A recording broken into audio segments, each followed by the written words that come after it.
여러분 잘 지내셨습니까? 지난 한 주 어떻게 보내셨는지요? 이동춘 교수입니다.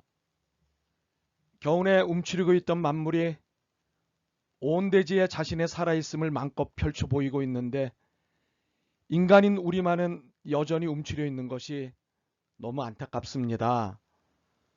어서 속히 이 움츠림에서 벗어나 마음껏 어깨를 부딪히며 지낼 수 있는 날을 소망하며 오늘 강의를 시작하겠습니다. 우리는 지난번 수업에서 통일에 대한 새로운 이해를 도모했습니다. 이를 위해 먼저 분단 이후 끊임없이 추구해온 다양한 통일 담론들을 패러다임이라고 하는 측면에서 살펴봤죠. 분단 이후 남한 정부가 취해온 통일 패러다임을 살펴보았을 때 대략 6시기에 걸쳐 역동적으로 변화해 온 것을 볼 수 있었습니다. 보시다시피 1948년에서부터 1960년대에 이때는 분단 초기인데 분단 초기에서부터 60년대까지 이때의 통일 패러다임은 일방적이고 흡수적인 측면에서 배타적인 통일 패러다임이 나타났죠.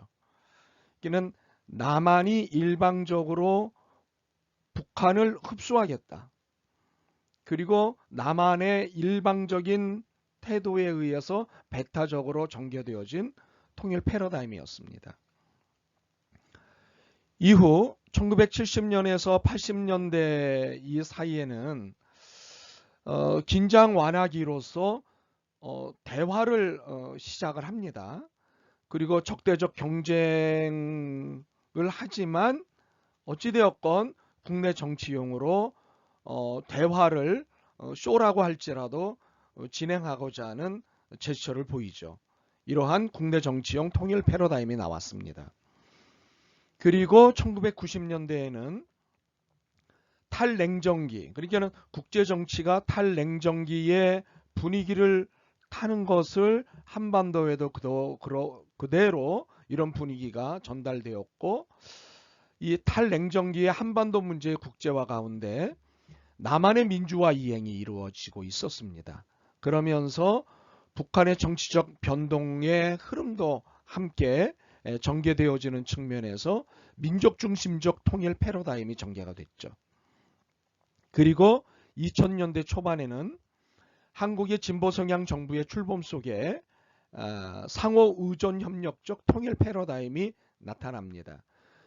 지금까지는 보여주기라든가 아니면 일방적이라든가 아니면 배타적 흡수 통일론 또는 이런 통일 패러다임이 주로 이루어졌다면 이 2000년대에 들어와서는 남북 상호 간의 의존적이고 협력적인 통일 담론 또는 통일 패러다임이 나타난 거죠. 그러다가 2008년에서부터 2017년대에 이르러서 한국의 보수 정권이 재집권이 되면서 한반도형 신냉전 통일 패러다임이 나타납니다. 이전에 상호 의존적 협력 분위기가 나타났다가 다시 냉랭한 남북 간의 분위기가 정리되어지면서 한반도형 신냉전 통일 패러다임이 전개가 되죠. 그러다가 2018년대 이후에 한국의 진보 성향 정부의 재출범 속에 다시 상호 대화적 통일 패러다임이 나타납니다. 2018년대에는 정말 놀라울 정도의 상호 대화적 분위기가 나타나죠. 세 차례에 걸친 남북 정상회담이 진행될 정도로 상호 대화적 통일 패러다임 분위기가 나타납니다. 이러한 과정에서 우리가 눈여겨보게 되는 것들이 있습니다. 이렇게는 분단 이후 지금까지 이 모든 통일 담론이 나타나고 통일 패러다임이 나타나는 이 과정 속에서 눈여겨보게 되는 것들은 남북 갈등뿐만 아니라 남남 갈등, 그리고 한미 갈등의 심각한 표출이었다고 하는 사실입니다. 남북 갈등, 남남 갈등, 한미 갈등. 그러니까 남북 갈등만 있었던 것이 아니라 북한에 대해서 어떤 입장을 취하느냐에 따라서 남남 갈등이 생기는데 늘 어떤 입장을 취하든 남남 갈등을 잇는 겁니다. 그리고 미국을 배제할 수 없기 때문에 미국을 배제한다고 하는 또는 남북이 보다 더 친화적인 모습을 보이면 한미 간의 갈등은 늘 나타납니다. 그리고 나타날 수밖에 없었습니다. 그렇기에 이러한 갈등을 최소화할 수 있는 통일 담론이 무엇일까를 시민사회를 중심으로 해서 다양한 연구가 있었습니다. 이런 다양한 연구는 1980년대 광주 민주화 운동과 6월 민주항쟁을 거쳐 본격적으로 역사의 무대에 등장하기 시작했습니다. 그러면서 나타난 통일 담론들, 바로 그것이 인도주의적 통일론, 자유민주주의 통일론, 시민사회 통일론, 성찰적 통일론, 연성복합 통일론이라고 하는 것들로 통일 담론들이 나타났죠. 그러니까는 어떻게 하면 남북 갈등을 최소화시킬 수 있고, 어떻게 해야 남남 갈등을 최소화시킬 수 있고, 어떻게 해야 한미 갈등을 최소화시킬 수 있는가라고 하는 차원에서 발전적으로 여러 통일 담론들이 이렇게 나타나는 거죠.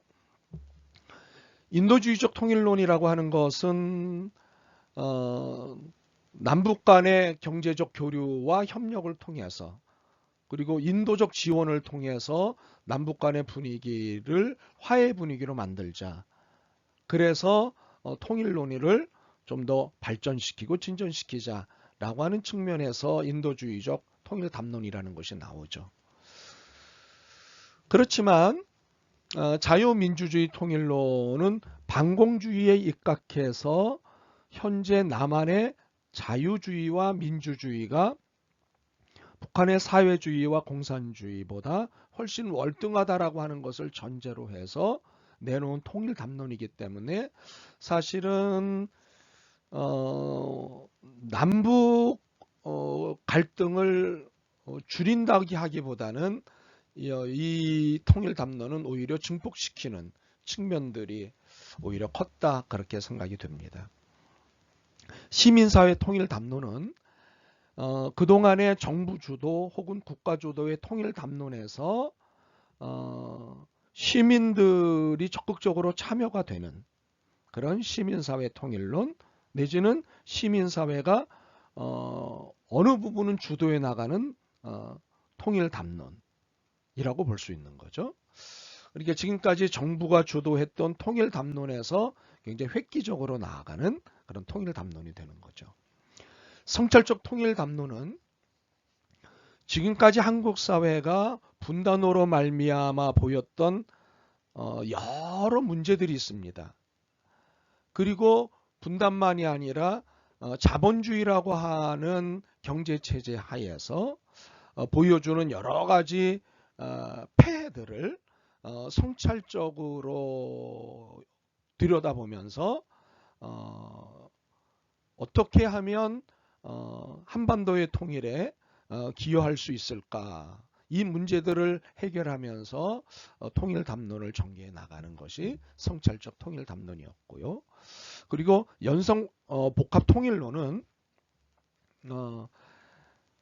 글자 그대로 다양한 형태를 보이고 있는 이 시대적 조류들을 염두에 두면서 이 다양성을 인정하면서 통일 담론을 전개해 나가야 된다.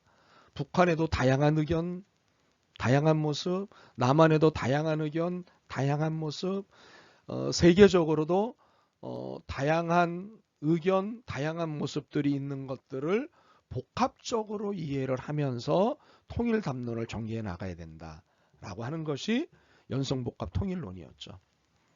이 연성복합 통일론은 열린 네트워크 통일론이라고도 하고 연성 권력형 통일론이라고도 하는 그런 개념을 가지고 있는 것이었죠.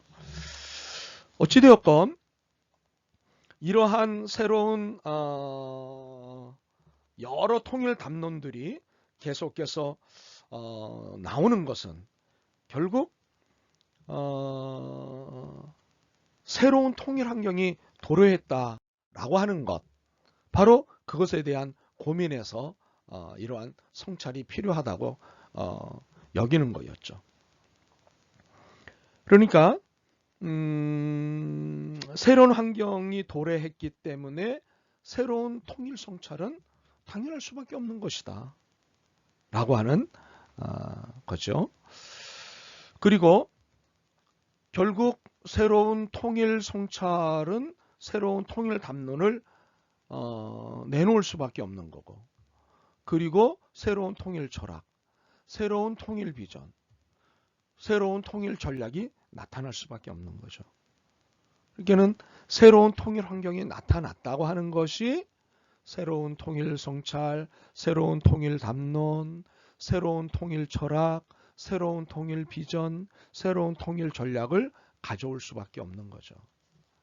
결국 이것은 패러다임의 전환이 필수 불가결하다 라고 하는 겁니다. 새로운 변화와 미래를 예측할 수 있는 통일 패러다임 전환의 필요성이다. 기존의 통일 패러다임 갖고는 안 된다. 기존의 통일 담론을 갖고는 안 된다. 기존의 통일 비전과 전략을 가지고는 안 된다. 왜? 통일 환경이 바뀌었으니까. 언제나 이것이 이제 우리들의 고민이 되어야 하는 거죠. 옛날 방식으로 지금의 환경을 이야기하겠다? 옛날의 방식으로 지금의 변화를 설명하겠다? 안 되죠. 새로운 것은 새로운 것으로 정리가 돼야 됩니다. 그러므로 새로운 통일 환경에 맞는 새로운 통일 패러다임이 반드시 필요하고, 이러한 통일 패러다임의 전환이 필요하다는 것을 우리가 인지해야 되고, 여기에 발을 맞춰야 하고, 거기에 맞는 통일 전략이 나와야 한다는 겁니다. 그러므로 끊임없이 우리는 새로운 환경에 따른 방법이 무엇인지를 고민해야 합니다. 이게 이제 지난주 수업에서 계속해서 강조한 것입니다. 그러면서 준비라고 하는 차원에서 고민하고 성찰해야 한다는 것을 강조드렸습니다. 왜냐하면 통일은 준비된 것에만 역사하기 때문입니다. 자, 이렇게 우리가 지난 수업에서 나누었던 것을 복습을 했고요. 오늘 수업의 주제로 들어가 보도록 하겠습니다. 오늘 수업의 주제는 화해와 통일, 평화와 통일, 화해, 평화, 통일의 상관성입니다. 그러니까 화해와 통일의 상관성, 평화와 통일의 상관성, 그리고 화해와 평화와 통일의 상관성에 대해서 오늘 수업을 진행을 하려고 합니다. 자, 우리 수업, 그러니까 이 과목이 갖고 있는 기본적인 화두가 있습니다. 그 화두가 무엇이죠? 통일입니다. 우리 수업, 이 과목의 화두는 언제나 통일입니다. 그런데 이 통일은 반드시 두 개념을 거쳐야 합니다. 그것은 화해와 평화입니다. 화해와 평화. 화해와 평화를 거치고 난 다음에 통일을 우리는 기대하고, 그리고 거기에 맞춰서 모든 것이 진행이 되어야 합니다. 그렇다면 왜 화해와 평화가 통일의 전 단계로서 역할을 하게 되는 것일까요? 또 다른 질문, 왜 화해와 평화가 통일의 전 단계로서 역할을 해야 되는 것일까요? 이것이 오늘 수업에서 다룰 내용입니다. 이게 오늘 수업에서 다룰 내용은 왜 화해와 평화가 통일의 전 단계로서 역할을 해야 하는가? 왜 해야 한다고 그렇게 강력하게 어필을 하는가? 라고 하는 것에 대한 이야기를 다룰 것입니다. 이 이야기를 전개하기 위해서 고대 이스라엘의 왕이었던 다윗 왕을 호출하려고 하는데요. 혹시 고대 이스라엘의 왕이었던 다윗에 대해 들어보신 적 있으신가요? 저는 오늘 수업을 위해서 그의 이야기를 꺼내려고 합니다. 왜냐하면 그는 이스라엘의 1차 분열을 극복한 주인공이기 때문입니다. 그가 이스라엘의 1차 분열을 극복할 때 사용한 방식은요, 무력과 투쟁을 통해서가 아니었고 자기 생명을 빼앗으려는 원수를 용서함으로써 이루었기 때문에 그를 우리 수업에서 소환을 하려는 것입니다. 사실 핵 문제로 평화를 보장할 수 없는 한반도이지 않습니까? 갈등과 증오로 진통을 되풀이하고 있는 한국 사회입니다. 늘 분단의 문제로 인해서 남북 간의 갈등, 남남 간의 갈등, 한미 간의 갈등, 그리고 남북 간의 증오, 남남 간의 증오, 한미 간의 증오, 이런 것들이 끊임없이 진통으로 반복이 되고 있는 한국 사회에서 다윗이 예전에 보여주었던 행적은 음미할 만한 가치가 있다고 보기 때문에 오늘 이 수업에서 소환을 하려고 하는 것입니다. 특히 그의 행보에서 눈여겨보고 싶은 것은요, 그의 용서와 화해가 산전수전을 다 겪고 난 뒤에 행한 것이 아니라 통합 이스라엘의 왕이 되기 전, 그가 혈기가 왕성하던 젊은 시절에 수행되었다는 사실에 주목을 하고 싶은 겁니다. 약간 지루하실 수도 있겠지만 먼저 다윗이 수행한 화해의 여정을 시간대로 복기해 보도록 하겠습니다. 골리앗과의 1대1 대결에서 물맷돌 한 방으로 다윗이 승리합니다. 이 골리앗은 당대의 어마어마한 거인이었습니다. 자이언트였습니다. 어느 누구도 이 골리앗을 상대해서 이긴 사람이 없었어요. 근데 어린 나이에 다윗이 골리앗에게 싸움을 제안을 합니다. 그리고 코웃을 치며 나타난 이 골리앗을 물맷돌 한 방으로 격퇴를 시켜버립니다. 그러자 하루아침에 영웅으로 떠받들리게 된 다윗에게는 그 명성에 값하는 험한 시련이 기다리고 있었습니다. 이 다윗은요, 시골 베들레헴에서 8형제 중 막내였고 양치기로 자랐지만 탁월한 수금, 오늘날로 말하면 하프 정도가 되겠습니다. 탁월한 수금 연주에 용기, 무용, 구변을 갖춘 준수한 청년이었습니다. 골리앗과의 승리 후에 그는 사울왕의 호위대장으로 왕의 식탁에 같이 앉기도 했고 왕의 사위로 점쳐지기도 했지만 얼마 안 가서 왕의 질시의 대상이 되었습니다. 왕의 질투가 하늘을 찌를 듯 하고 그래서 아끼던 사울이 다윗을 죽이려고까지 하는 거였습니다. 그 후 다윗의 삶은 왕자 요나단과의 생명을 담보한 언약에도 불구하고, 그러니까 왕자 요나단과는 다윗은 둘도 없는 우정을 나누었습니다. 그래서 요나단이 다윗에게 내가 어떤 경우에도 너의 생명을 지켜주겠다 라고 한 언약에도 불구하고 사울을 피해 산악지대, 광야를 헤매며 동굴을 처소로 삼는 신세가 되었습니다. 그러나 다윗은 그처럼 불안한 환경에서도 보복하기보다는 용서를 합니다.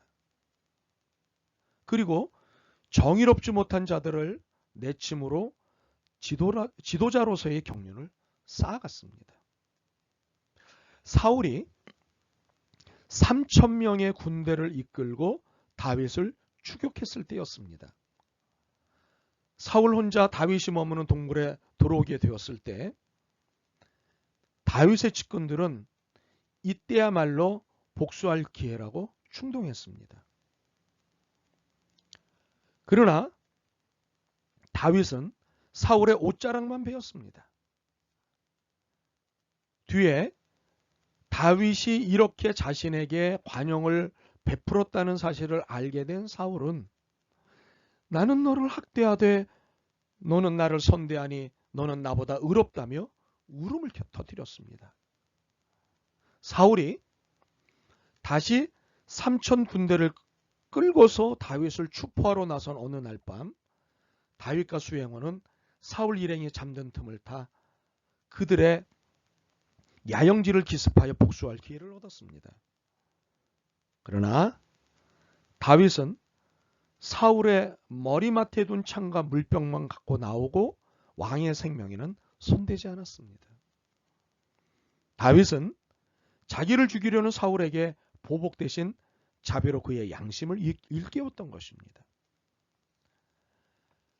아둘람굴에서 400명으로 출발한 다윗 공동체는 공평과 정의를 세우는 데 힘썼습니다. 다윗의 용사들이요, 진영을 비운 사이 외부의 습격을 받아 남녀노소 가족들이 몽땅 포로로 잡혀갔습니다. 이 소식을 듣자 다윗은 습격자들을 추격하여 막대한 전리품까지 챙기게 되었습니다. 대승을 거두었죠. 전리품을 나누는 과정에서 다윗은 공정분배를 시행해 공동체의 정의를 세워갔습니다. 이건 굉장히 놀라운 사실인데요.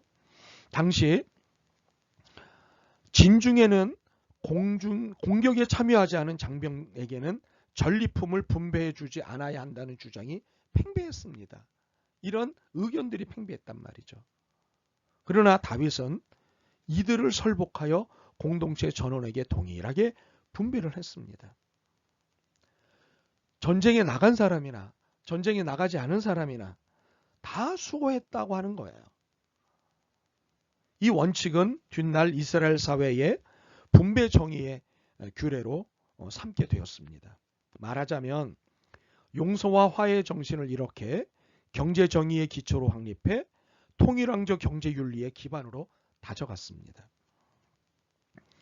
다윗이 피신해 있는 동안 사울과 아들 요나단은 블레셋과의 싸움에서 전사했습니다.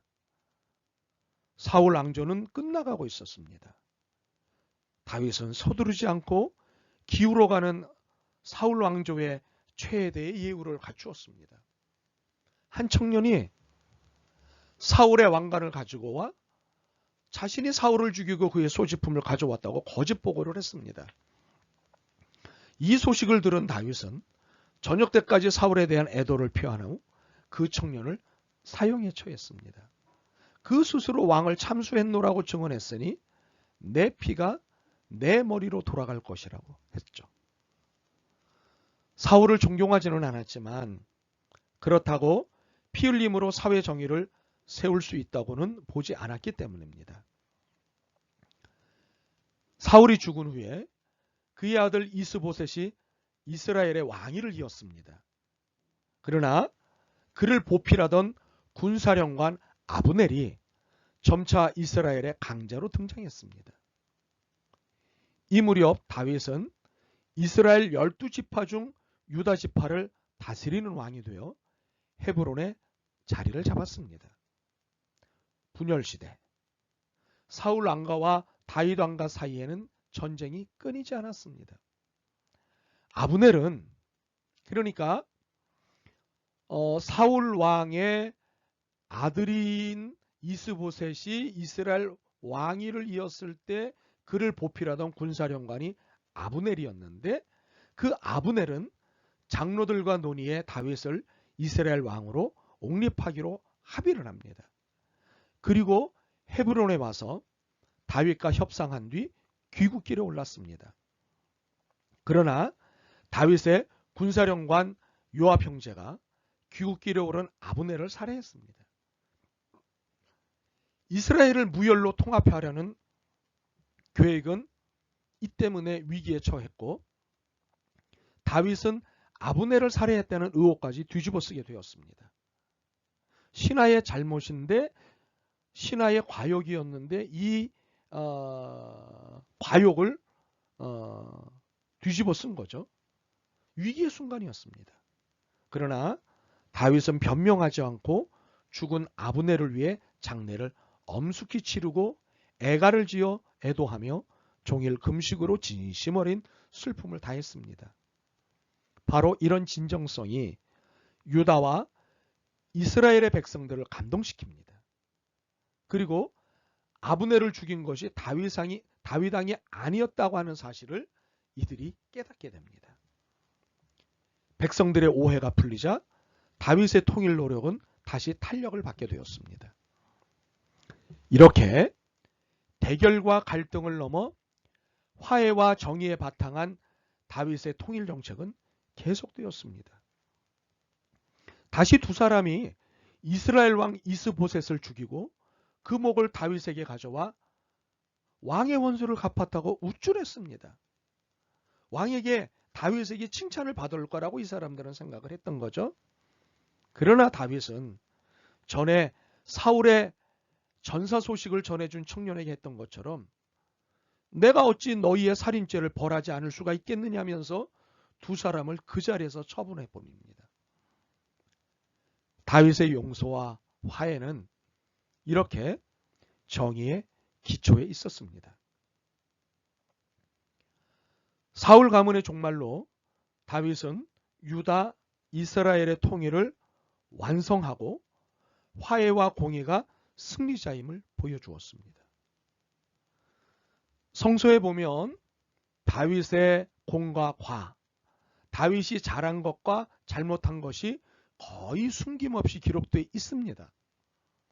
그렇지만 통일 과정에서 다윗이 보여준 용서와 화해의 내용은 그 어떤 숨김없는 기록들보다도 돋보인다고 하는 사실입니다. 용서와 화해. 다윗은 30살의 헤브론에서 유다 지파의 왕위에 올라 7년 6개월을 다스렸습니다. 그리고 예루살렘으로 옮겨 33년 동안 통일 이스라엘을 통치하며 70살까지 그의 시대를 열었습니다. 그는 이 통치를 통해서 보여준 것이 있었습니다. 그것이 무엇이었을까요? 그는 약하게 보이는 용서와 화해가 가장 강력한 것 같은 폭력과 보복에 승리할 수 있음을 입증했다고 하는 사실입니다. 사실 우리가 보기에 무엇이 강하게 보이고 무엇이 약해 보입니까? 폭력과 보복이 약해 보입니까? 용서와 화해가 약해 보입니까? 그렇습니다. 용서와 화해가 약해 보입니다. 힘이 없어 보입니다. 저것으로는 안 될 것 같다는 생각이 자주 들고 일반적으로 그렇게 이해를 하는 것 같습니다. 그러나 그는 약하게 보이는 용서와 화해가 가장 강력한 것 같은 폭력과 보복에서 승리할 수 있음을 여실히 보여주었습니다.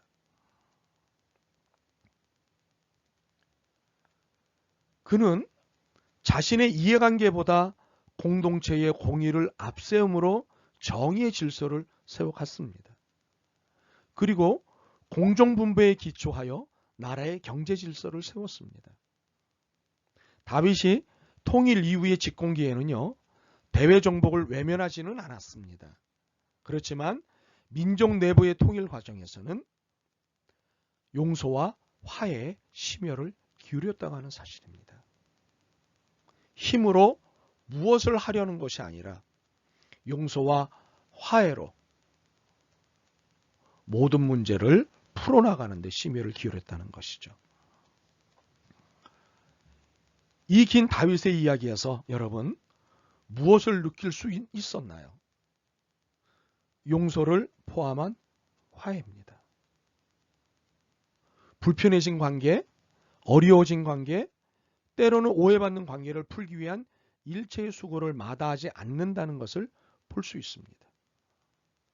이러한 화해로 인해 나타난 것이 바로 평화입니다. 싸움을 멀리하니 자연스럽게 평화가 온 것입니다. 그리고 그 뒤를 이어 통일이 온 것입니다. 출석 체크를 하도록 하겠습니다. 가로 안에 들어갈 단어를 제 폰으로 적어 보내십시오. 여러분의 이름과 함께 말입니다. 자, 문제입니다.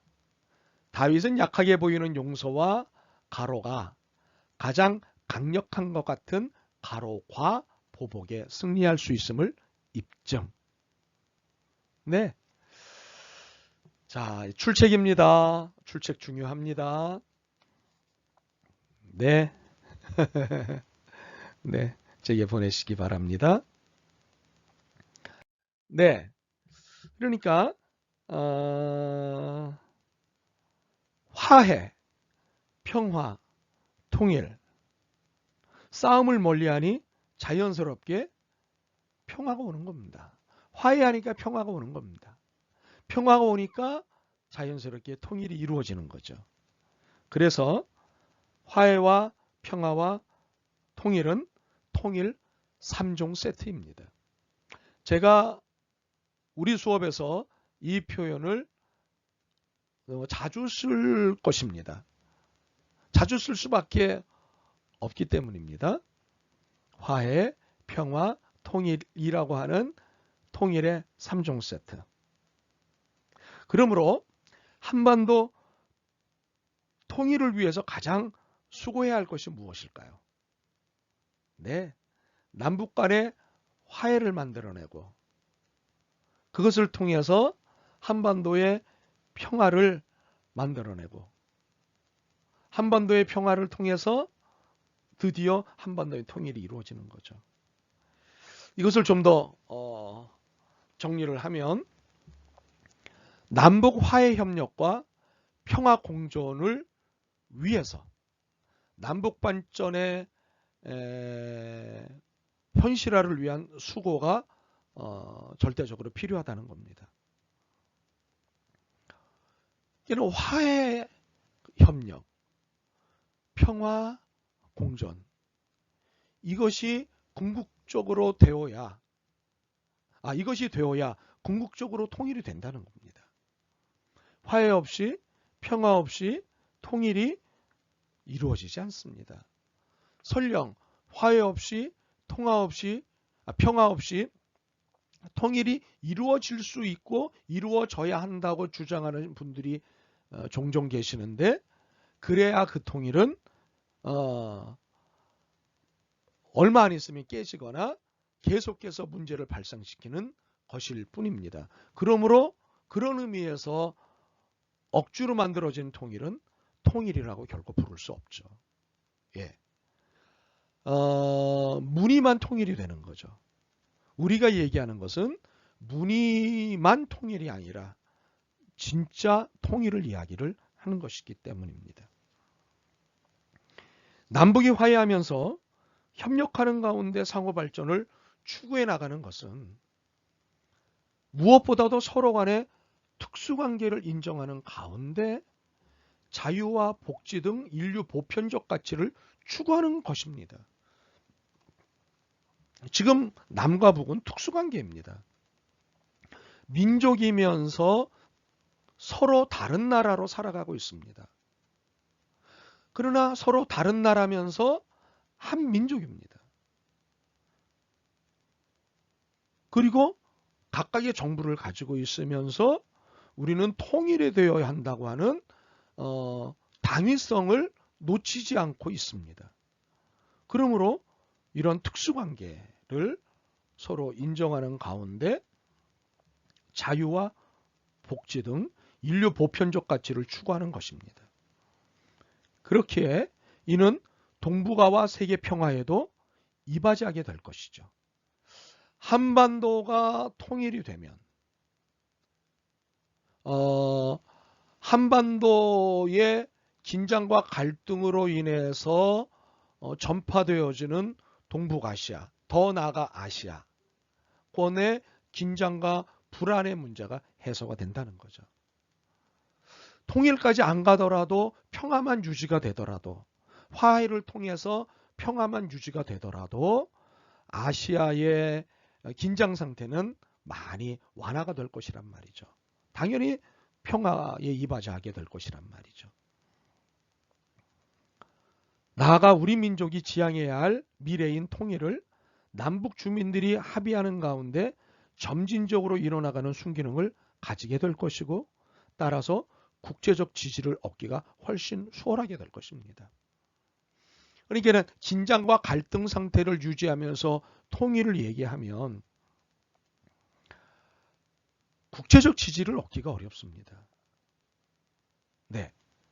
그러나 화해와 평화를 통해서 통일을 이야기하면 국제적 지지를 얻기가 훨씬 수월해지게 된다고 하는 사실이에요.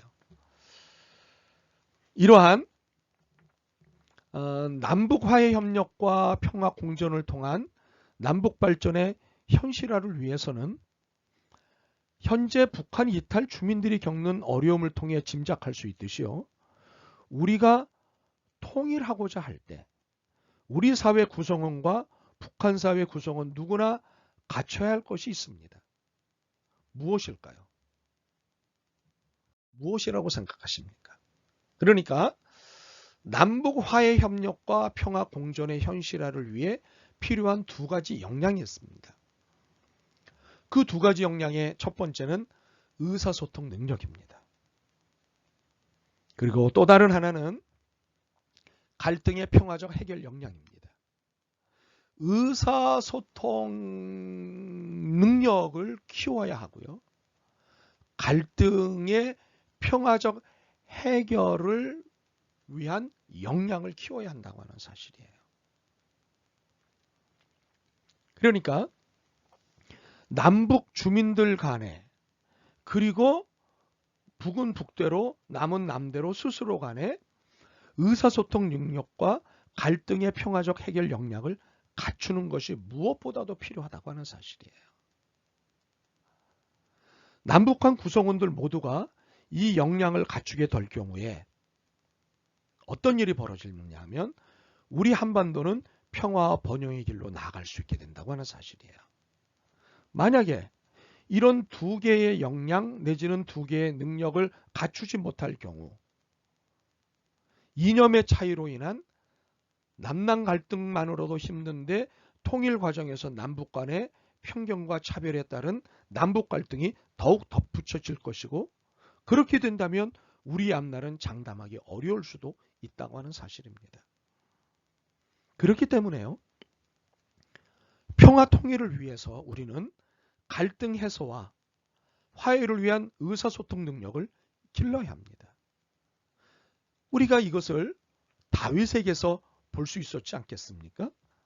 다윗에게서 볼 수 있듯이 갈등 해소와 화해를 위한 의사소통 능력을 길러야 한다고 하는 사실이죠.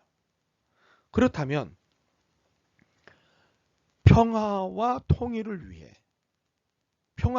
위해 우리들이 갖추어야 할 의사소통 능력과 갈등의 평화적 해결 역량은 어떤 것이며 어떻게 갖출 수 있을까요? 이것에 대한 인식론적 기반을 제시해주는 두 학자가 있습니다. 한 분은 갈퉁이고 한 분은 하버마스입니다. 매우 유명한 분들이죠. 유명해서 우리 수업에 초대를 했겠죠. 이 갈퉁의 평화론과 하버머스의 담론 철학, 또 다른 말로 하면 의사소통 철학, 이 두 개를 우리의 수업의 주제를 위해서 초대를 하도록 하겠습니다. 먼저 갈퉁을 소개하면, 갈퉁은 노르웨이 평화학자입니다. 그는 평화를 크게 두 가지로 나누어 설명을 합니다. 하나는 소극적 평화이고 하나는 적극적 평화입니다.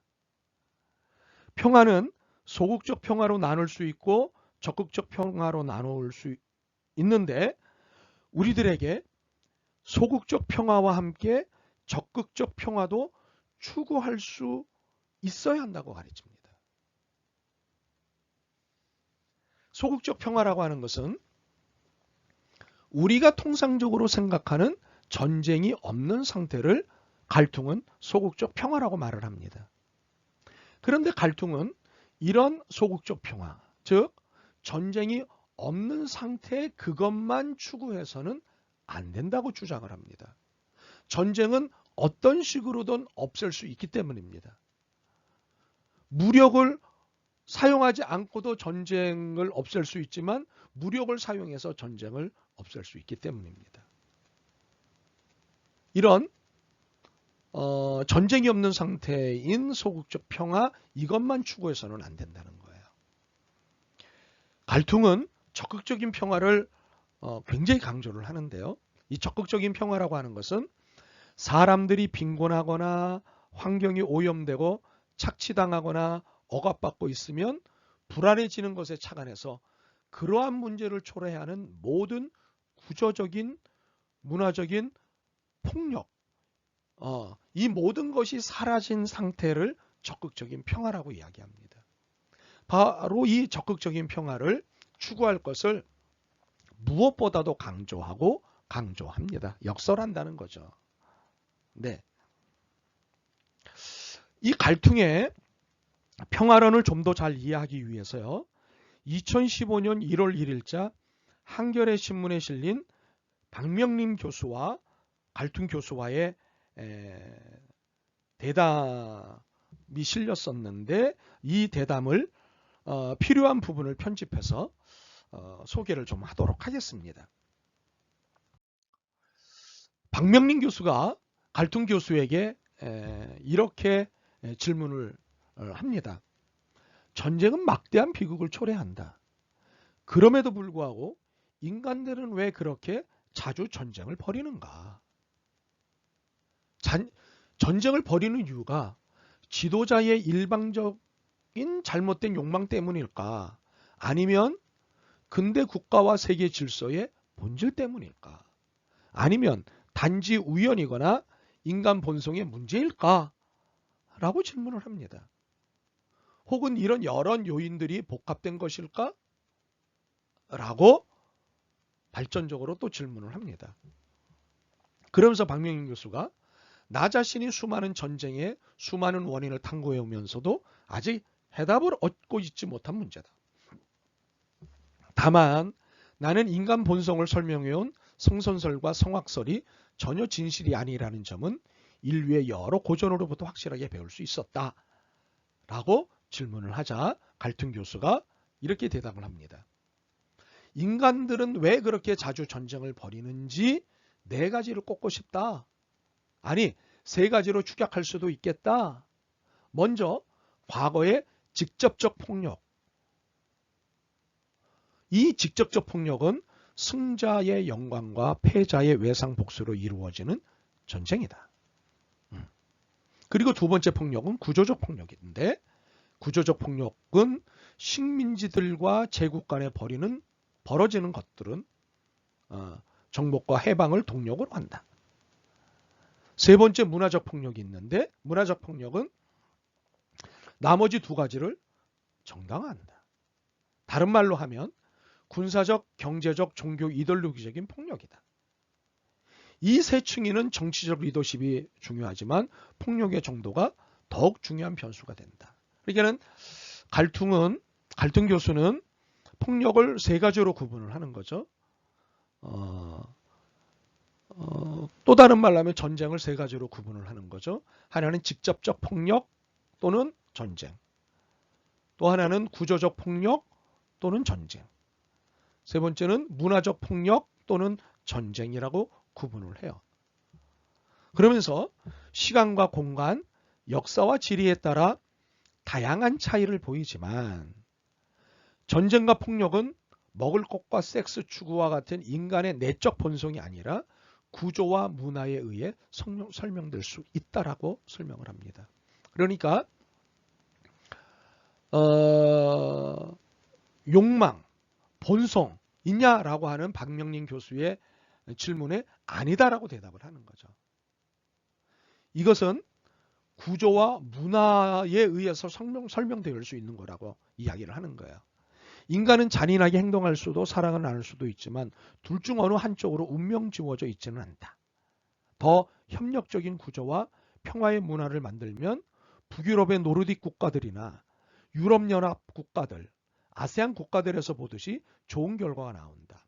이런 곳에서 전쟁은 거의 일어나지 않을 것 같다. 그리고 국가 시스템 그 자체라는 구조적이고 주요한 원인을 더 이야기하고 싶다. 국가는 다른 국가를 위협으로 바라보고 피해 망상적이 되곤 한다. 타국의 최악의 측면에 자국 안보에 초점을 맞추고 상호 동등한 이익을 위한 협력에는 방점을 두지 않는다. 그렇기 때문에 구조적인 문제, 문화적인 문제라고 갈등을 설명을 하는 겁니다. 그러니까 전쟁의 원인은, 전쟁을 벌이는 이유는 바로 구조적이고 문화적인 면이다. 인간의 내적인 문제는 아니다. 본성의 문제는 아니다. 라고 하는 쪽으로 설명을 하는 거죠. 박명린 교수가 이렇게 질문을 합니다.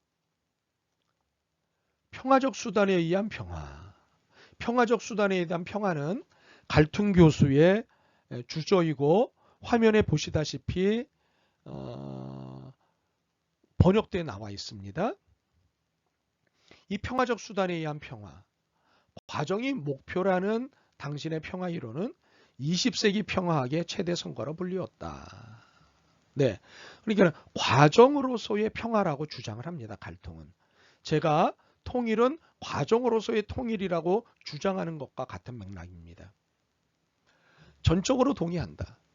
평화적 수단과 정당한 방식이 아닌 폭력과 살상의 방식으로는 인간은 결코 평화 상태를 달성할 수 없다. 그렇다면 우리는 어떤 방법을 통해 평화적 수단과 평화 목적을 결합할 수 있을까? 이게 이제 질문입니다. 우리는 어떤 방법을 통해 평화적 수단과 평화 목적을 결합할 수 있을까? 수단과 목적. 네. 수단이 좋아야 목적이 아름다워질 수 있다. 라고 하는 말을, 그런 가치관을 염두에 두고 질문하지 않았을까 싶습니다. 이 질문에 갈등 교수가 이렇게 대답합니다. 평화적 수단과 평화에 관한 나 나름의 공식이 있다. 평화는 외상 곱하기 충돌분의 공평 곱하기 조화다. 라고 설명을 합니다. 공식을 보면 네 가지 기본적인 과제가 있다. 공평은 상호적이고 동등한 이익을 위한 협력을 말한다. 조화란 정서적 공명과 서로의 기쁨과 고통을 나누는 것이다. 많은 공감이 필요한 일이다. 그러므로 화해할 수 없는 외상과 화해하는 것도 필요하다라는 거죠. 그리고 풀리지 않는 충돌이라도 반드시 풀어야만 한다. 화해할 수 없다고 화해 안 하면 안 된다. 풀고 싶지 않다고 풀지 않아서는 안 된다. 이 네 가지 과제에 능한 커플은 능히 훌륭한 결혼 생활을 즐길 수 있다. 이웃 국가들 간에도 마찬가지다.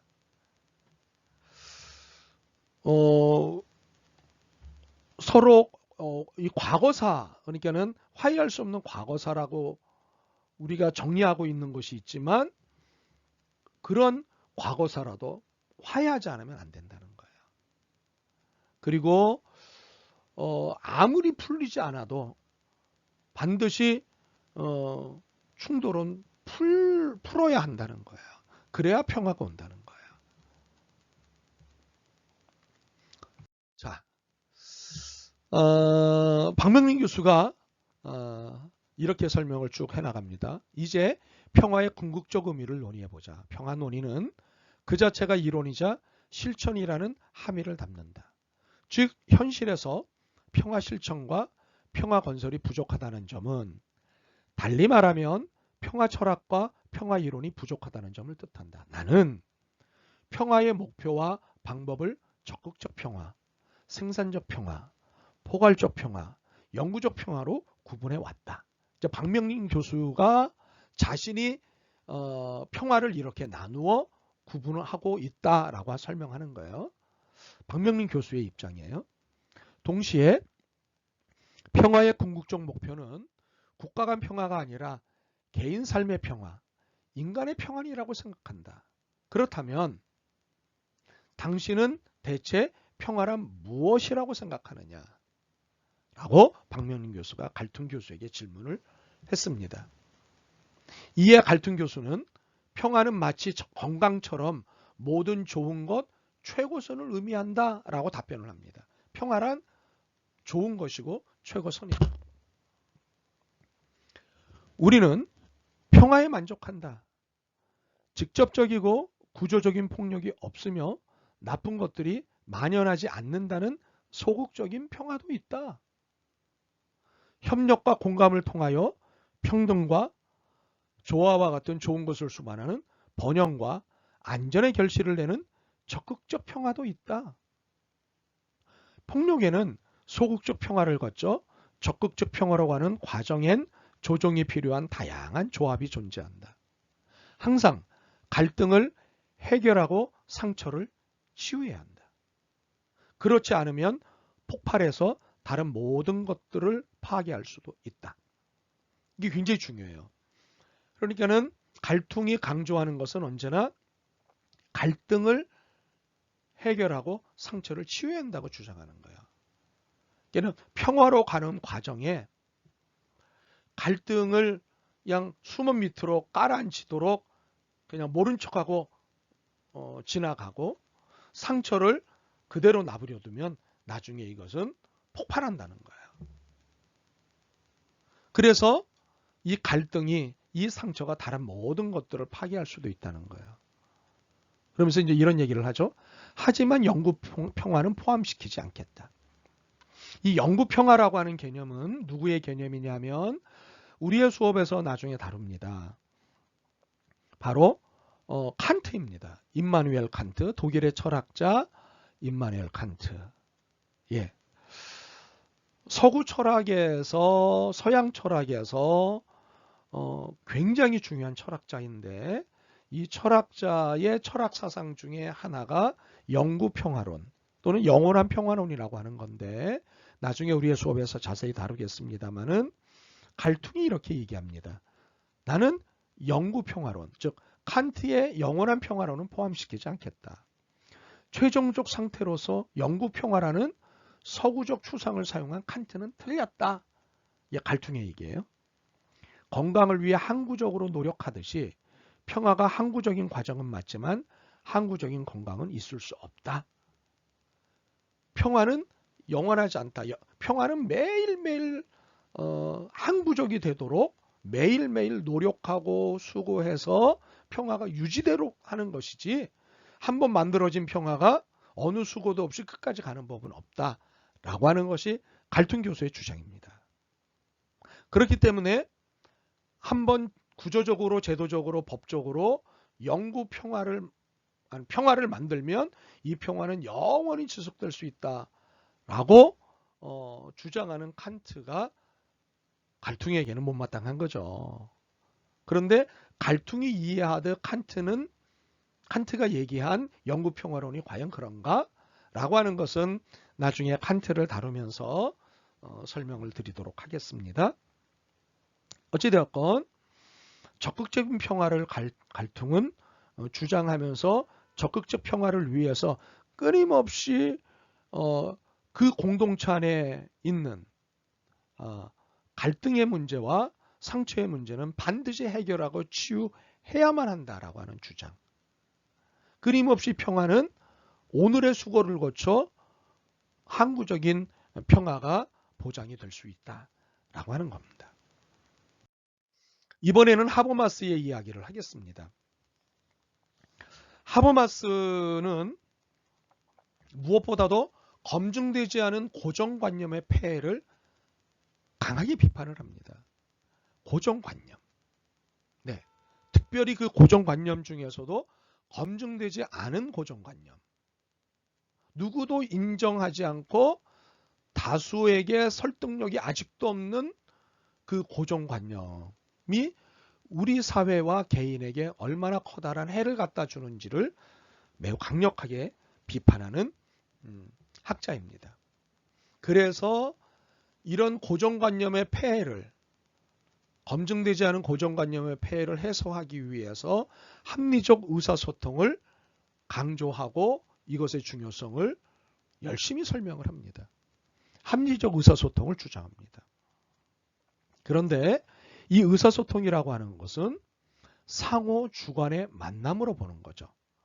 의사소통은 상호적이어야 하지만 서로가 자기의 주관을 가지고 상호적이기 때문에 여기에 생겨나는 여러 갈등과 긴장들이 있을 수밖에 없다는 걸 이해하면서 이것을 어떻게 풀어나갈지를 합리적으로 정리해 나가야 된다고 하는 거죠. 네.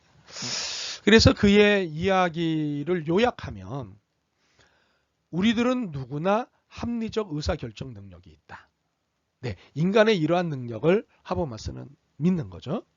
따라서 의사소통의 장에서는 누구도 상대방의 질문을 막을 수 없고 막아서도 안 된다. 우리들은 의사소통의 장에서 참되고 진실된 말을 해야 하며 그 자리에 있는 사람들이 서로 이해할 수 있는 말을 해야 한다. 공감이 되시죠, 여러분? 공감이 가시죠? 우리가 대화를 하다 보면 꼭 상대방이 말이 끝나기도 전에 상대방의 말을 막아서는 사람들이 있어요. 다 듣기도 전에 답을 하거나 이의를 제기하는 사람들이 있어요. 끝까지 들어보지도 않고. 물론 너무 길어서 자를 수밖에 없는 경우도 예외적으로는 있습니다만은 예외적으로도 있겠습니다만은 이렇게 질문을 막아서거나 말을 막아서는 사람들이 제법 돼요. 그러나 소통의 장에서는 누구도 상대방의 질문을 막을 수 없고 막아서도 안 돼요. 그러면 의사소통이 안 돼요. 그리고 의사소통에서는 반드시 참되고 진실된 말을 해야 해요. 그리고 서로 이해할 수 있는 말을 해야 돼요. 자기만이 알아들을 수 있는 말로 상대방을 설득할 수는 없잖아요. 바로 합리적 의사소통. 이것이 합리적 의사소통이라는 거예요. 네. 종종 나도 이해할 수 없는 말을 상대방에게 하면 상대방은 더더욱 이해하지 못하죠. 혹시 고개를 끄덕인다고 다 이해하고 있다고 생각하지 않으면 좋겠어요. 나를 배려해서 상대가 고개를 끄덕이기도 하기 때문이죠. 그래서 중요한 건 서로 이해할 수 있는 말을 해야 한다라고 하는 사실이에요.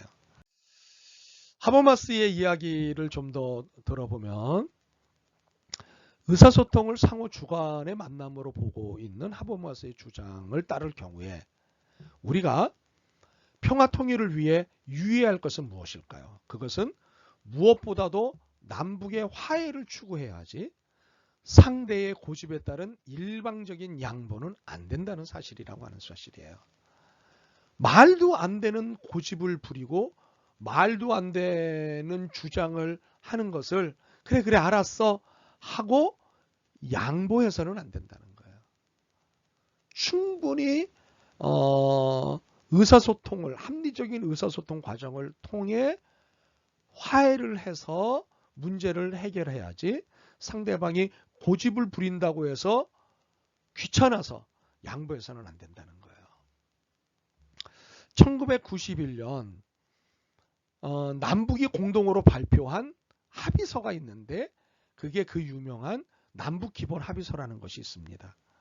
우리가 남북기본합의서라고 이해하고 있지만 사실은 이것은 남북 사이의 화해와 불가침 및 교류 협력에 관한 합의서라고 하는 긴 제목의 줄임말이에요. 남북기본합의서라고 하는 것은 남북 사이의 화해 그리고 불가침 및 교류 협력에 관한 합의서예요. 그러니까는 합의라는 게 뭐예요? 이건 양보가 아니에요. 남북 간의 양보가 아니라 합의에 의해서 이 모든 것을 해야 한다는 거예요. 그래서 화해라는 말이 들어있는 거예요. 화해는 합리적인 의사소통을 통해서 누가 잘못됐던 거는 시인하고 그 용서를 해주고 그리고 용서가 서로에게 있는 것들을 용서를 받고 용서를 해주는 이 화해라는 과정을 통해서 협력이 이루어져야 된다는 거예요. 화해와 양보는 엄연히 다른 행위라고 하버마스가 주장하죠. 화해는 화해자 서로가 서로를 이해하는 가운데 미래지향적으로 더 나은 관계를 지향하는 이성적 행위라고 하는 거예요. 이성적 행위. 네. 합리적인 행위라는 거예요. 서로가 이해할 수 있는 가운데 지향해야 되는 태도예요. 양보라고 하는 것은 상대방의 요구를 들어주되 더 이상 내 요구를 하지 않겠다는 다분히 동정적이고 정의적인 감정적인 언행으로서 상호적이지 않은 행위인 거예요. 하버마스의 이야기로는. 그렇죠. 양보는 일방적인 거죠. 상대방의 억지 내지는 변명 내지는 주장에 그래 알았어 하고 내 것을 포기해서 넘겨주는 거잖아요. 그러니까는 비상호적인 거예요. 일방적인 거예요. 네, 배타적인 거예요. 상호적인 것은 의사소통 행위 이론에 의하면 하버마스에게 중요한 것은 의사소통 행위 이론인데요. 바로 거기서 강력하게 주장하는 것은 양보가 아니라 화해거든요. 바로 이런 부분들을 우리가 이해할 필요가 있습니다. 그래서 우리가 이렇게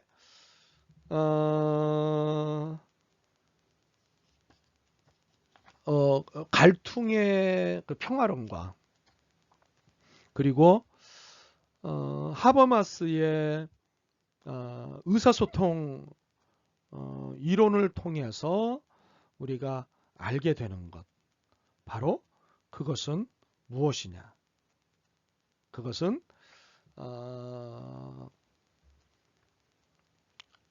어떤 표면적으로 나타난 평화를 추구해서는 안 되고 실질적인 평화가 추구되어지기 위해서 갈등과 긴장을 나타내는 모든 구조적이고 제도적인 것들을 제거하는 작업들을 적극적으로 해야 된다라고 하는 거고요.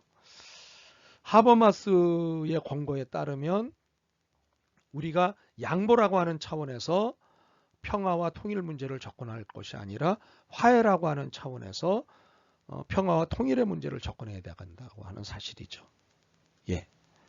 그래서 이런 대화의 수고, 이런 행위의 수고들을 끊임없이 해 나가야 한다는 것. 바로 이것이 통일의 과정 속에 있어야 한다는 것. 이것을 우리가 이야기를 할 수 있습니다.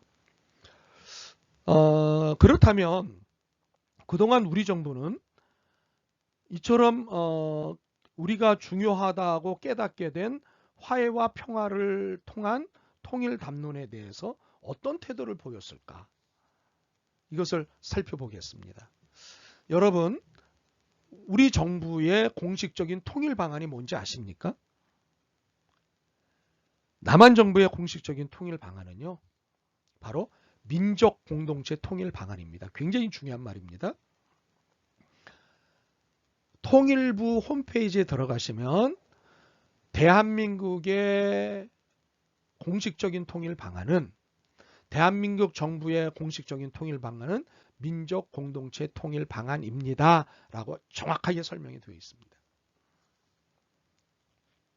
이 민족 공동체 통일 방안은 화해와 평화의 개념으로 가득 찬 통일 방안이자 통일 담론입니다. 이 민족 공동체 통일 방안의 역사적 유래를 설명을 드리면 1994년 8월 15일 김영삼 대통령이 제시한 통일 방안입니다. 그런데 김영삼 대통령이 제시한 이 통일 방안은 사실은 1989년 9월 11일 노태우 정부 시기에 발표된 한민족 공동체 통일 방안을 계승한 겁니다. 민족 공동체 통일 방안과 한민족 공동체 통일 방안 무슨 차이가 있습니까? 한 글자 차이입니다. 글자 그대로 한입니다. 한. 노태우 정부 때는 한민족 공동체 통일 방안이라고 내놓은 것을 김영삼 대통령이 이것을 상황 변화를 반영해서 보완하고 발전시켜 가지고 민족 공동체 통일 방안이라는 것이 통일 방안이라는 것을 내놓았습니다.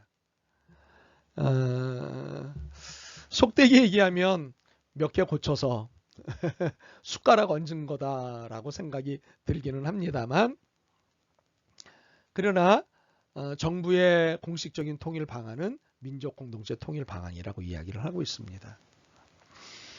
저는 한반도의 통일 논의에 있어 역사적으로 수고한 정부가 어떤 정부냐라고 저에게 질문을 한다면 저는 두말하지 않고 노태우 정부라고 이야기를 합니다. 왜 그런지는 이 수업을 통해서 차차 설명을 드리겠습니다. 정치적으로 노태우 정부는 여러 가지 비판을 받습니다. 그러나 한반도 통일 분위기를 만들어내고 이것에 따른 철학과 비전과 전략을 세우는 데 있어서 노태우 정부의 수고가 어마어마하게 컸고, 이것으로 인해서 지금까지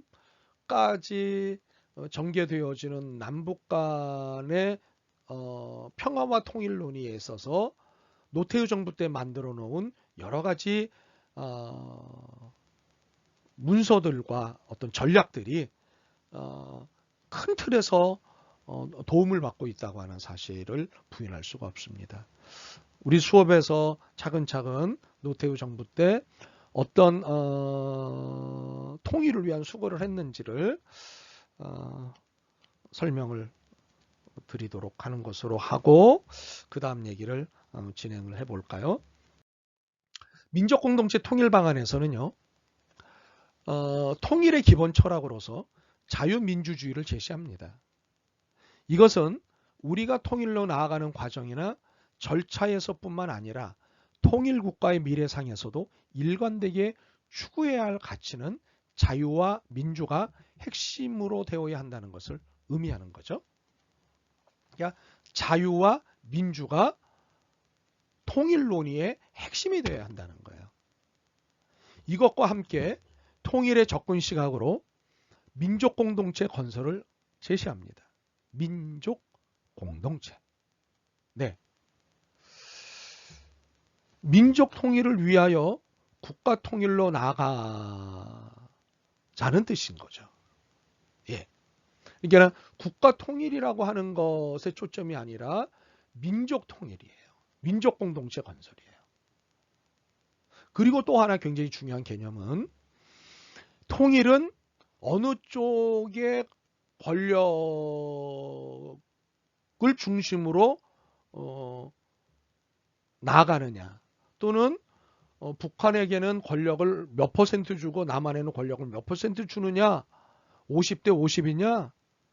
뭐 이런 권력 배분을 어떻게 하느냐? 여기에 초점을 맞추지 않고 민족이 어떻게 함께 살아가느냐에 초점이 맞추어져야 한다는 거예요. 그리고 계급이나 집단 중심의 이념보다는 이데올로기가 아니죠. 계급 논쟁이 아니죠. 인간 중심의 자유민주주의가 바탕이 되어야 한다는 것입니다. 인간 중심. 네. 그리고 민족 공동체 통일 방안은 통일을 추진함에 있어서 견지해야 할 기본 원칙으로서 자주, 평화, 민주를 제시합니다. 자주의 원칙은요. 우리 민족 스스로의 뜻과 힘으로 그리고 남북 당사자 간의 상호 협의를 통해 통일이 이루어져야 한다는 것을 의미합니다. 통일은 남북이 당사자이지 이웃이 당사자가 결코 아니라고 하는 것을 설명하는 개념이 자주 개념이에요. 그러므로 자주적 통일, 이게 굉장히 중요한 개념으로 민족 공동체 통일 방안 안에 들어와 있는 겁니다. 평화의 원칙은 통일이 전쟁이나 상대방에 대한 전복을 통해 이루어질 수 없으며 오직 평화적으로 이루어져야 한다는 점을 강조하고 있습니다. 이거는 남한 일각에서 전쟁을 통해 무력으로 통일을 해야 된다. 힘을 길러서 상대방을 흡수 통일해야 된다. 라고 하는 주장들이 일각에서 있지만 우리 정부는 오래전부터 평화적 수단을 통해서 이루어지는 통일이 진정한 통일이라고 원칙을 세웠습니다. 그리고 민주라고 하는 원칙은 통일이 민족 구성원 모두의 자유와 권리를 바탕으로 이루어지는 민주적 통합의 방식으로 이루어져야 한다는 원칙을 세웠습니다. 어느 한쪽의 일방이라든가 국가나 혹은 정부가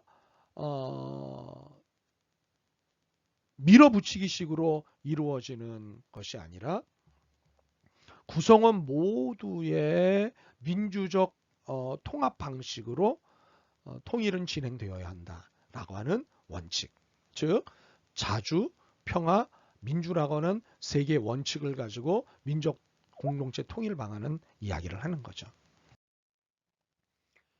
그러면서 한민족 공동체 통일 방안과 민족 공동체 통일 방안의 커다란 차이점은 뭐냐면 한민족 공동체 통일 방안은 통일의 단계를 설정하지 않았다면 민족 공동체 통일 방안은 3단계로 통일 방안을 내놓았다는 거죠. 그러니까는 1단계의 통일은 화해와 협력이고 2단계의 통일은 남북연합이고 3단계의 통일은 완전 통일이라는 거예요. 통일로 가기 위한 이 3단계를 구분해 놓고 시간은 정해 놓을 수는 없죠. 근데 이런 행위적인 수고 끝에 통일이 오는 거지만 뭐 10년을 설정해 놓고 뭐 3년, 4년 뭐 이런 식으로 할 수 있는 건 아니죠. 1단계 화해협력에서는 우선 경제협력이 가능한 거죠. 그리고 정치 군사적으로 신뢰를 구축하는 거죠.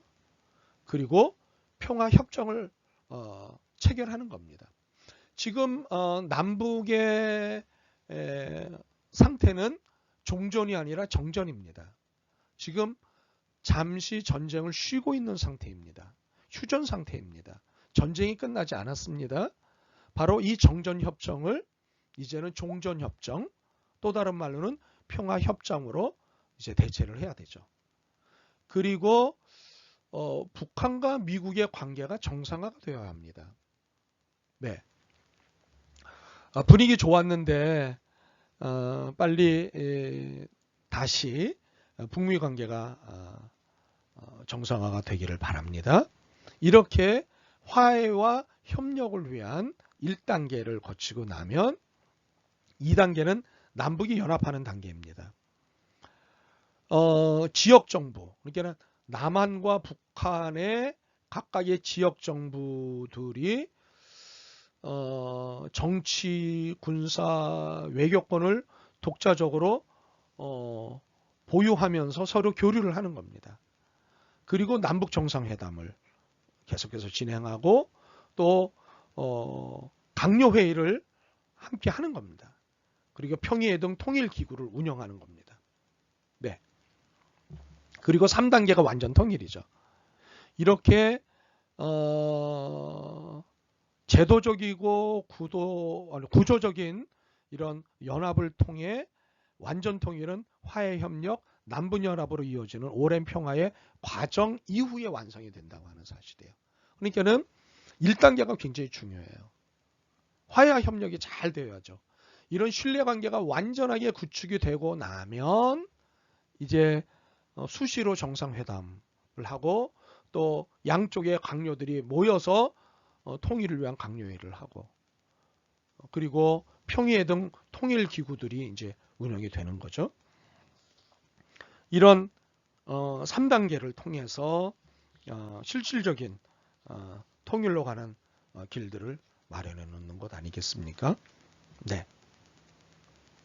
그러니까는 결국 마지막 통일국가 완성 단계는 남북연합 단계에서 구축된 민족 공동의 생활권을 바탕으로 정치 공동체를 실현하는 거고 그래서 남북 두 체제를 완전히 통합하는 것으로 1민족 1국가의 단일국가를 완성하는 단계입니다. 다시 말하면 남북의회 대표들이 마련한 통일헌법 이제 이 통일헌법 얘기도 나중에 하겠습니다만은 통일이 되면 헌법이 있어야 되지 않겠습니까? 통일헌법 지금은 남한의 헌법이 따로 있고 북한의 헌법이 따로 있지만 통일이 되고 난 다음에 남과 북의 각각의 헌법이 무슨 의미가 있겠습니까? 이렇게 통일헌법에 따른 민주적 선거에 의해 통일정부, 통일국회를 구성하게 되어야겠죠. 그리고 두 체제의 기구와 제도를 통합함으로써 통일을 완성하는 것입니다. 학자들 안에서는 통일헌법은 어떠해야 되는지 논의가 오래전부터 있었습니다. 그러나 유감스럽게도 남한 주도의 통일헌법이었기 때문에 북한에 대한 배려가 없는 통일헌법 안이 현재까지는 논의되고 있어서 무척 아쉽습니다. 나중에 이 문제는 우리 수업에서 더 다루겠습니다. 자, 오늘 수업에서 다룬 내용의 요지는 무엇이었죠? 화해, 평화, 통일. 이것은 통일 3종 세스타, 통일 3종 세스타였습니다. 발음이 안 되네요. 화해와 평화와 통일은 통일 3종 세트다. 이것이었습니다. 결국 화해를 거치지 않은 평화는 불안한 평화입니다. 강제적으로 평화를 만들 수는 있어요. 싸우지 마, 시끄러, 입 닫어, 그만해. 이렇게 어떤 힘을 가해서 강제적으로 평화를 만들 수는 있습니다. 그러나 화해를 거치지 않은 강제된 평화는 불안한 평화일 수밖에 없습니다. 그리고 평화 없이 이루어진 통일, 강제적으로 만들어진 평화, 아니 통일, 무력에 의해서 힘에 의해서 이루어진 통일은 진정한 통일이 아니라 무늬만의 통일이라고 말씀드리지 않았습니까? 이 통일은 언제나 불안감을 내포하고 있는 언제든지 다시 분열될 수 있는 한시적 통일이라고 하는 사실입니다. 그러므로 화해를 거치지 않은 평화는 불안한 평화이고 평화 없이 이루어진 통일은 한시적 통일일 수밖에 없다고 하는 사실을 계속해서 기억해 주시면 좋겠습니다. 그러므로 화해와 평화를 이루어내기 위한 수고는 당연할 수밖에 없습니다. 그러나 이러한 수고 끝에 얻게 되는 것은 무엇일까요? 통일이라고 하는 선물입니다. 그리고 통일이라고 하는 행복입니다. 통일은 선물이고 통일은 행복입니다. 이 행복을 위해 쏟는 수고는 저는 충분한 가치가 있다고 믿습니다. 우리의 한 학기 수업 내내 이와 같은 이야기가 계속될 것입니다. 오늘 우리는 많은 이야기를 나누었는데요. 여러분들이 많은 이야기를 나눈 것 중에 일부를 정리해서 레포트로 내셔야겠습니다. 오늘 레포트의 문제는 오늘 수업에서 소개한 갈통과 하버마스의 이론을 정리해서 A4용지 1페이지에 4월 10일 오전까지 아래의 이메일 주소로 보내시면 되겠습니다. 네, 이메일 주소가 정정돼서 나왔죠. 지난번엔 죄송했습니다. 자, 오늘 수업에서 소개한 갈퉁과 하버마스의 이론을 정리해서 1페이지, 한 페이지 분량으로, A4용지 한 페이지 분량으로 4월 10일 오전까지 다음의 주소로 보내주시기를 바랍니다. 오늘 참 많은 이야기 나누었습니다. 많은 이야기 나누어서 다 기억은 못 하시겠지만 나중에 여러분들에게 제공할 강의 노트를 보시면 다시 이해가 새로워지실 것입니다. 오늘 긴 강의 들으시느라고 너무 수고 많으셨습니다. 땡큐. 바이.